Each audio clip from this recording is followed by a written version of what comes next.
Welcome back to Charged Alpha. I'm Hudson Thomas, joined as always by my co-host Lana Chen. In this segment, we're zooming out from the quarterly noise for a full company chapter. That's right, Hudson. Before we dig into the latest earnings, let's make sure we actually understand this business, what it does, how it makes money, and what makes it competitively distinct. eBay is a global online marketplace connecting buyers and sellers across 190 countries. Founded in 1995 by Pierre Omidyar, it was the internet's original large-scale peer-to-peer auction platform, where online resale first proved out at scale. The company earns fees on gross merchandise volume. At roughly $75 billion annually, eBay's GMV makes it one of the largest e-commerce platforms in the world, despite a lean headcount of around 10,000 employees. Revenue comes from listing fees, final value fees, advertising, and payment-related services. The take rate runs around 13 to 14%, and operating margins approach 24%. Strong economics for a marketplace business with no inventory risk. CEO Jamie Iannone is executing a focus category strategy. Rather than competing head-to-head with Amazon broadly, eBay is investing deeply in trading cards, luxury goods, motors parts, and collectibles, where it holds structural advantages. The authentication program is central to that strategy. eBay verifies the authenticity of high-value trading cards, sneakers, luxury watches, and designer handbags before shipment, reducing buyer uncertainty and supporting premium pricing for rare or collectible items. Network effects anchor the moat. More buyers attract more sellers, which in turn attracts more buyers, a self-reinforcing loop. In specialty categories where depth and liquidity matter most, eBay's advantage is genuinely difficult for narrower vertical platforms to replicate. A pivotal historical moment was the 2015 spin-off of PayPal. That separation simplified eBay's strategic story, but removed a high-growth payments engine. Activist pressure from Elliott management later pushed for further portfolio simplification in 2019 and 2020. On capital allocation, eBay has paid a dividend for 9 consecutive years, with the annual payout at approximately $1.20. Aggressive buybacks have meaningfully reduced the share count, supporting per-share earnings growth even as GMV growth has been modest. The growth challenge is well documented. Active buyer counts have been flat to slightly declining as vertical platforms like Poshmark and Vinted compete for younger secondhand shoppers. eBay's core strength is the enthusiast and collector, not the casual resale browser. Iannone's background combines early eBay experience with a stint leading Walmart's e-commerce operation, giving him both institutional knowledge of the platform and modern perspective on supply chain, seller tools, and digital advertising. The long-term question is whether premium categories and authentication can lift per-transaction economics, even if total buyer counts remain flat. Selling fewer items at higher value with stronger authenticity guarantees is a defensible strategic path for a maturing marketplace. The case for eBay rests on high margins, strong free cash flow, a growing dividend, and differentiation in enthusiast categories. The competitive headwinds are real and well-known, but at current scale, the platform's cash generation is durable. That's the company chapter for eBay. Now that we've got the full picture, let's get into the earnings. Time to dig into the numbers. Let's go. eBay just delivered a quarter that quietly rewarded the patient holders. Q1 2026, revenue up 19% year over year to $3.1 billion. Gross merchandise volume hit $22.2 billion. EPS came in at $1.66 versus the street's $1.58 estimate, a 5% beat. Buybacks ran $500 million in the quarter. This is Charged Alpha. Let's break it down. eBay is a marketplace platform, not a retailer. They don't carry inventory like Amazon. They connect buyers and sellers and take a cut of each transaction. The top-line metric to watch is GMV, gross merchandise volume. Revenue is essentially take rate times GMV. Market cap is $43.2 billion. The strategy under CEO Jamie Iannone has shifted toward focus categories: refurbished electronics, collectibles, luxury goods, where eBay can defend a value proposition versus Amazon. That focus category pivot matters because eBay does not try to compete with Amazon on everything. They've seeded general merchandise and concentrated on areas where authentication, condition grading, and a deep secondary market actually matter. Refurbished phones, sneakers, watches, vintage cards. The platform model also produces gross margins of 71.5% because eBay isn't moving boxes. They're processing transactions and collecting take rate, plus a growing advertising stream. Let's separate revenue from GMV, because the distinction is the thesis. GMV, $22.2 billion this quarter, up 18% year over year, 14% on an FX-neutral basis. That's the dollar value of goods transacted on the platform. Revenue, $3.1 billion, up 19%. Revenue is what eBay keeps after sellers get paid. It's GMV times take rate, which sits in the low teens, including ads. Gross margin came in at 71.5%, operating margin at 20.5%, net margin 18.3%. Those are platform economics. High gross margins because there's no cost of goods, just transaction processing. Compare that to Amazon's retail business at low single-digit margins, and you see why investors treat eBay as a profit-rich franchise even when growth is modest. Active buyers were 135 million, essentially flat year over year. That stagnation is the bear case in one number. Growth is being driven by spend per buyer rising, focus categories, advertising, higher average order values, rather than the user base expanding. If the focus category strategy works, flat buyers paying more is fine. If it doesn't, eBay is shrinking quietly. Free cash flow was $898 million for the quarter alone, though $1.4 billion is the trailing run rate the street uses. Operating cash flow was $970 million. eBay returned $639 million to shareholders this quarter, $500 million in buybacks, plus $139 million in dividends. That's the capital return story in a sentence. The buyback cadence is aggressive enough that equity is shrinking.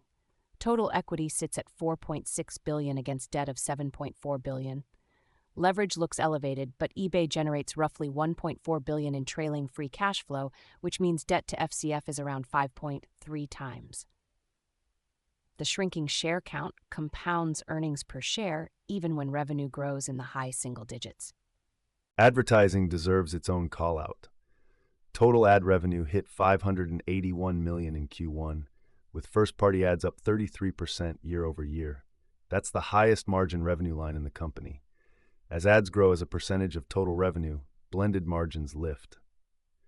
This is the same playbook Amazon and Walmart are running, working at eBay's smaller scale. Street consensus on eBay tells the story without saying it. 7 buy ratings, 10 holds, 0 sells. Hold heavy. That ratio is unusual. When a stock has 0 sells but 10 holds, the market is saying, we don't think you should bet against this, but we don't see a clear path to outsized returns either. It's the classic value stock profile. Defensible, profitable, slow. Average price target is approximately $108.50 against a current price of $95.58. That's roughly 13% upside before the dividend, which adds another 1.2% yield. After Q1, several analysts moved their targets higher. Barclays raised to 114, Cantor to 110, Goldman to 100. The direction of revision is positive, but the absolute targets are not heroic. Valuation is the appeal. Forward PE is approximately 14.3 times. Forward EPS estimate is 667. Forward revenue estimate is $12.6 billion. Price to sales is 3.43 times. Compare that to Amazon at 50-plus forward PE or Mercado Libre at 60-plus, and eBay is in a different valuation universe entirely.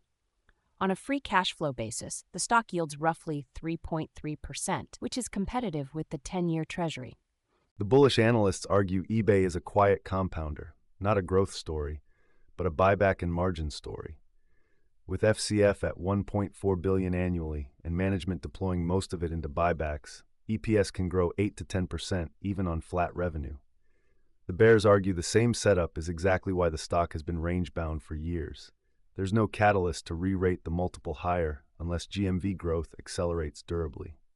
Beta is 1.33, slightly higher than the broader market, which means eBay does swing more than the S&P on macro days.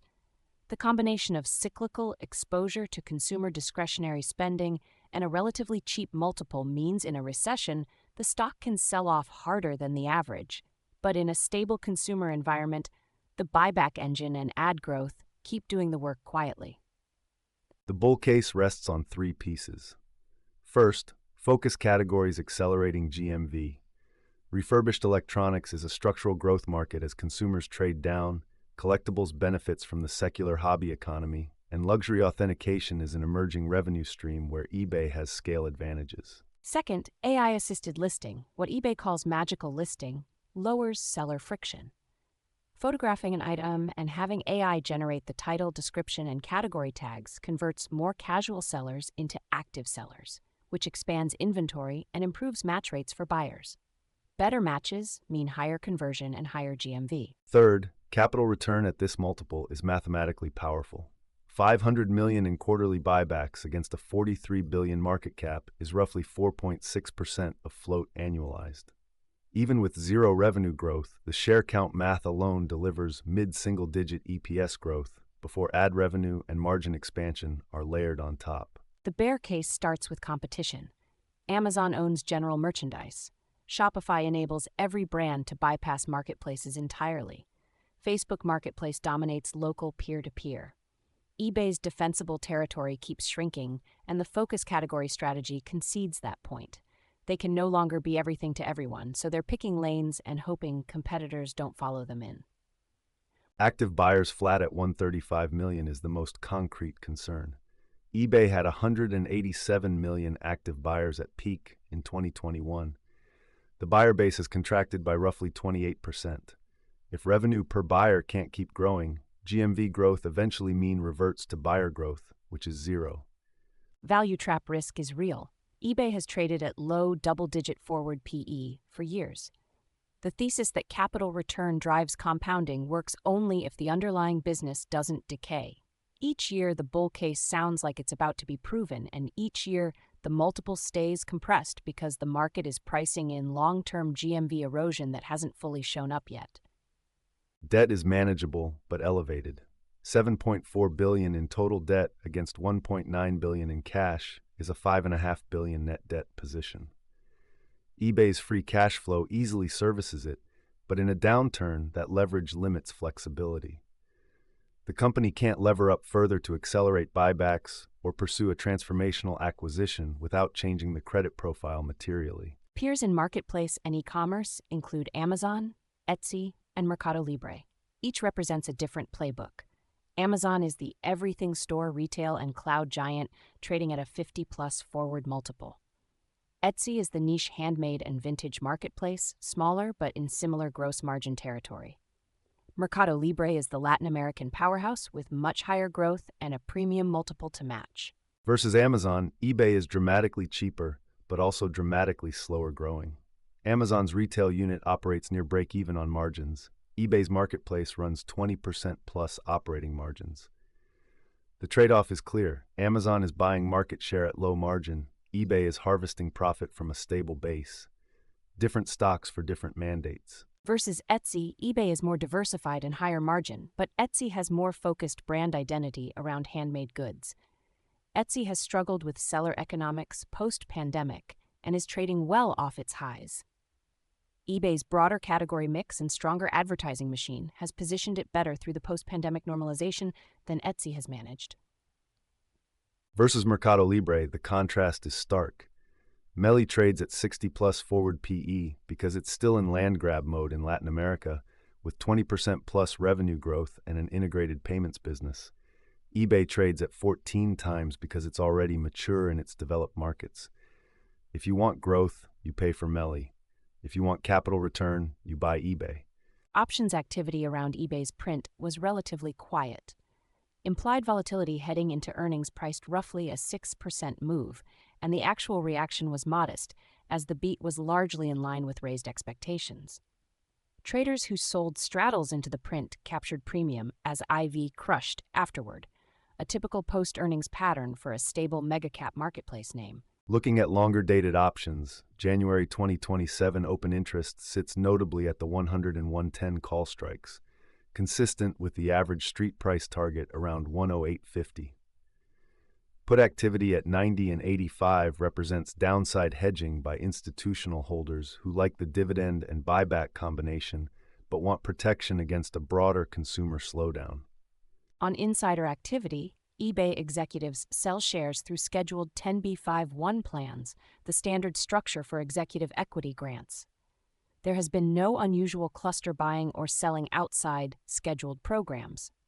The pattern is consistent with a mature management team executing routine compensation administration rather than signaling conviction in either direction on the stock. Institutional ownership is broad. Vanguard, BlackRock, State Street, and Fidelity collectively own a large portion of float. The buyback program is the single largest source of demand for the shares, and management has explicitly framed capital return as the primary mechanism to deliver shareholder value. That's a clear signal. Don't expect a transformational acquisition. Expect steady, programmatic share repurchases quarter after quarter. Bottom line on eBay: profitable, cash generative, cheap. The Q1 print confirms the model. 18% GMV growth, 19% revenue, advertising compounding, buybacks shrinking the float. The risk is whether focus categories sustain or this is a mature franchise fading. Charged Alpha rates this a value-tilted hold. Numbers support the case, the buyback engine works, the dividend pays you to wait. Not a growth story, a capital return story. Match the framework to the thesis and eBay can be a quiet compounder. Financial data and charts sourced from Financial Modeling Prep. Charged Alpha is for informational and educational purposes only. This is not investment advice. Always do your own research before making investment decisions. Thanks for listening to Charged Alpha. Subscribe and leave a review if this was useful.